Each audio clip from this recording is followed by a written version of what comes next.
Ya, Shalom Evan dan selamat siang. Mister membuat video ini tidak memakai tampilan wajahnya Mister karena ada beberapa gangguan yang akhirnya membuat gerak mulutnya Mister dan tampilan huruf-huruf dan kata-kata di dalam PowerPoint ini menjadi tidak sinkron. Oleh sebab itu Mister tidak tampilkan. Tetapi pada pertemuan pertama kita akan belajar tentang gereja. Jadi sekitar ada 7 sampai 8 pelajaran yang memakan waktu hampir 1 semester lebih berbicara tentang gereja. Jadi gereja merupakan pembahasan yang sangat panjang di dalam pelajaran kelas 9, khususnya dalam agama Kristen, dan pelajaran yang pertama membahas tentang gereja sebagai umat Allah yang baru. Jadi kita perlu tahu bahwa orang Kristen tidak terlepas dengan apa yang disebut oleh gereja. Meskipun dalam beberapa pengertian seringkali kita miss dalam memahami gereja yang sesungguhnya, tapi pertemuan pertama sudah memberikan indikasi bahwa gereja adalah umat Allah yang baru. Dan kalau Evan lihat di dalam Kidung Jemaat 257 ayat 1 sampai 3, ini beberapa nyanyian yang diterjemahkan dari bahasa Inggris.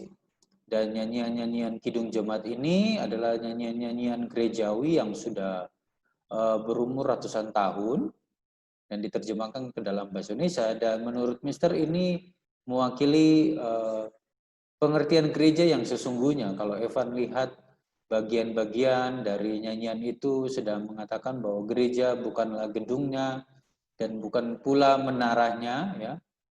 Bukanlah pintunya, lihat di dalamnya, gereja adalah orangnya. Dan yang menarik di bagian ref, Evan bisa lihat bahwa aku gereja, kau pun gereja, kita sama-sama gereja, dan pengikut Yesus di seluruh dunia, kita sama-sama gereja. Kidung Jemaat 257 ayat 1 sampai 3 ini sedang memberikan indikasi bahwa gereja itu bukanlah gedungnya, tetapi gereja itu orangnya. Evan boleh dengar nyanyiannya ya. Ini nyanyian yang sebenarnya sangat asing di telinga kita, tetapi semoga nyanyian ini menyentuh dan menggugah hati Evan dan Mister untuk mengerti bahwa gereja yang sesungguhnya itu adalah diri kita. Coba kita dengar.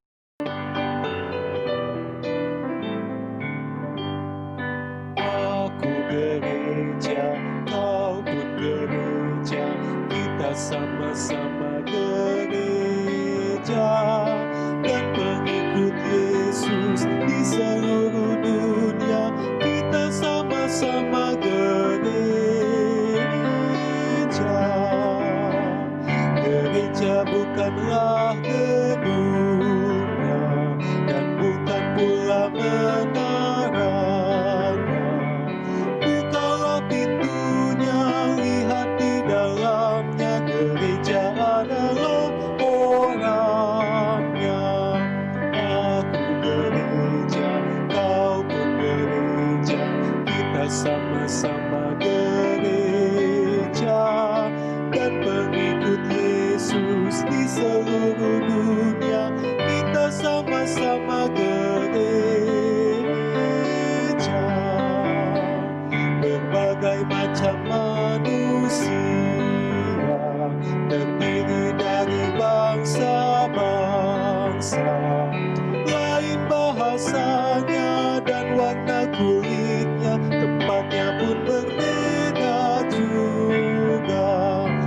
Aku gereja, kau pun gereja, kita sama-sama gereja, dan pengikut Yesus di seluruh dunia, kita sama-sama gereja.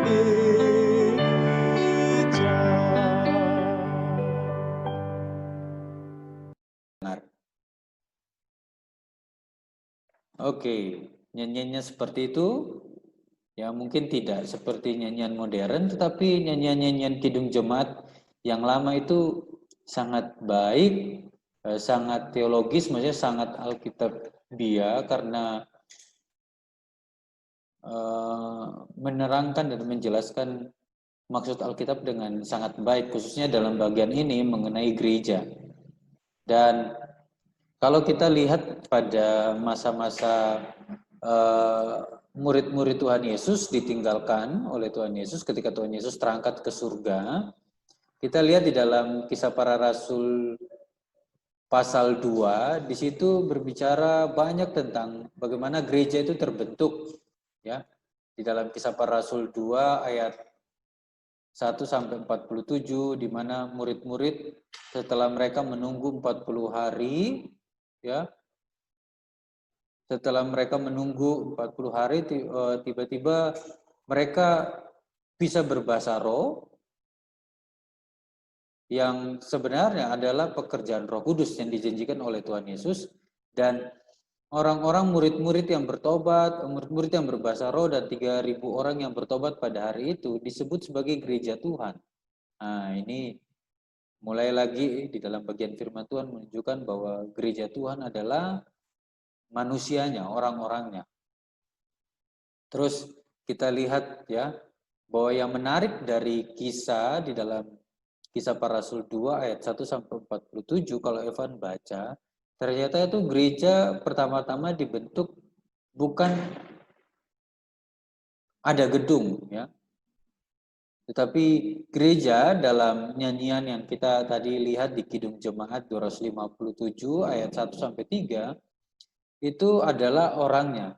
Gereja adalah mereka yang menerima Yesus sebagai Tuhan, kemudian memberi diri mereka dibaptis, ya, seperti Evan sudah menerima Yesus terus memberi diri dibaptis. Orang yang dibaptis itu berarti mereka siap untuk hidup sama seperti Yesus hidup.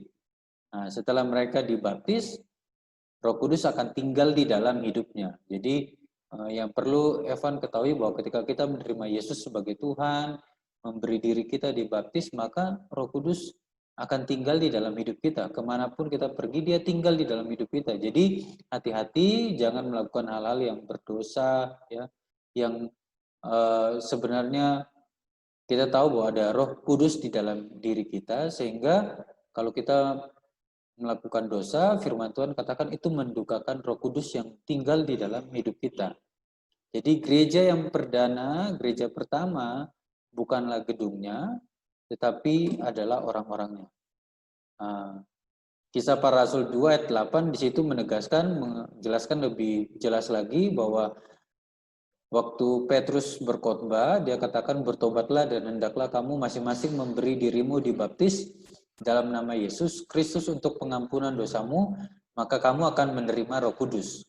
Nah, ketika mendengar khotbah Petrus, orang-orang yang hadir, ya, ribuan orang yang hadir itu, dari mereka ada 3.000 orang yang memberi diri mereka dibaptis, dan 3.000 orang termasuk murid-murid yang menerima pekerjaan roh, dan mereka yang dibaptis disebut sebagai gereja perdana, gereja pertama. Kisah Para Rasul 2 ayat 41. Jadi Evan perlu tahu bahwa gereja perdana, gereja yang sesungguhnya adalah orang-orangnya, mereka yang percaya kepada Yesus, memberi diri dibaptis, dan Roh Kudus tinggal dalam diri mereka. Itulah gereja yang sesungguhnya. Tugas bagi Evan, nanti Mister kirim ke WA-mu dalam bentuk link. Jadi Evan sebutkan beberapa gereja yang Evan kenal atau pernah mengunjunginya, pernah beribadah di gereja itu, dan juga gambarkan kondisi gedungnya. Kalau kondisinya mewah, ya boleh jelaskan mewah karena apa, mungkin punya kursi, punya gedung, ruangan yang besar, punya sound system yang megah, ya, atau apa aja yang membuat bangunan gedung itu dianggap mewah. Evan boleh jelaskan. Terus kalau sederhana karena apa, ya.